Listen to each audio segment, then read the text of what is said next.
So hello and welcome back to the Green Room Goss. I am Ashutosh Sharma and right now I am with a multifaceted individual, an author, a scientist and an ardent debater who gives us unfiltered, unbiased and bold opinions. We have Dr. Anant Ranganathan sir with us. Hi, thank you so much for taking our time with us. So there are a few questions. Of course. So shall we? Please. I'm a bit nervous. Yeah, no, not at all. So My only condition is it should be as difficult questions as possible. Sure, sir. So the first question is, so you are a strong free speech advocate. Yes. Do you feel there should be any limits, especially in a secular country like India? So let me say this, although I am an unabashed free speech absolutist, free speech by definition comes with 4 commonsensical caveats.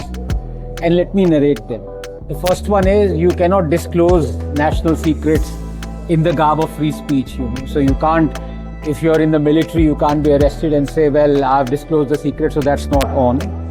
Number 2 is you cannot incite a crowd and lead it to violence.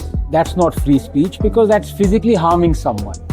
The third is, for example, you cannot shout fire in a crowded theater like that because then there'll be stampede and people would be hurt and killed. Anything that harms someone physically, immediately by your actions is not free speech. And the fourth, the most commonsensical one is that you cannot defame someone by, casting an aspersion or allegation which is concrete. For example, I cannot say that you've, been involved in a corruption of $1 million, you've taken a bribe, because that goes into the realm of defamation suit. Other than that, I believe that one should be able to freely say whatever one wants to. Thank you so much, sir. And sir, this question is my personal one. Sure. Sir, if given an opportunity to contest the elections, what would be a plan of action to ace the election and be the next Prime Minister of India? Jail mein dalwaoge. No, I think there are so many things that needs to be done, and I think my lecture talk is going to be about that. I believe that they're very clear. The path is very clear.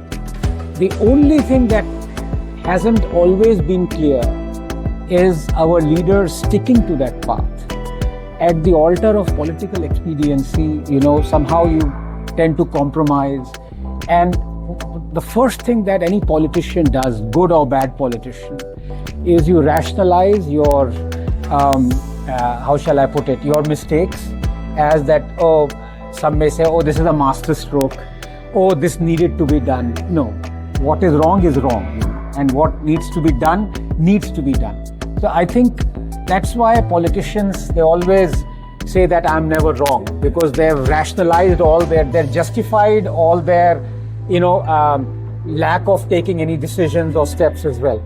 I think if one removes that, then the path is clear for everyone, what needs to be done. So for the betterment of the country. Yes. So the third question is mainstream media versus social media. Yes. Which one do you believe has the most corrosive impact on public reasoning? Corrosive can be taken positively or negatively. So negatively. Negatively, I would say mainstream media right now as it is present today, because people have an agenda. And I think it's very clear why they have an agenda, because in order for them to run, it's being run as a business. And if you want to run any business, you have to do compromise. You have to have your, bracketed or a captive audience. You have to have a subscriber base. If you're not going for subscriptions, then you have to get ads from companies. And if you expose the corruption of those companies, they'll stop the ads. That has happened before.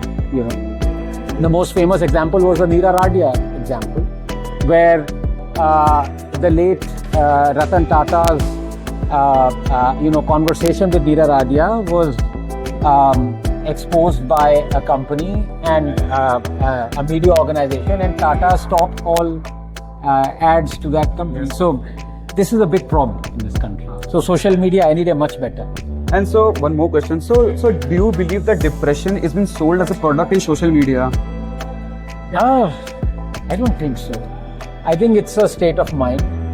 I think it's another topic, to be honest, that I can give a lecture on, because I think at the heart of what makes a scientist is philosopher. And I think if we do not ponder about where we are going, what we are doing, why are we in a rat race, why are we making money, why are we alive? If we stop thinking about that, then there is a tendency to get depressed, although it's very subjective. What is depression is itself, I'm not talking about medical depression.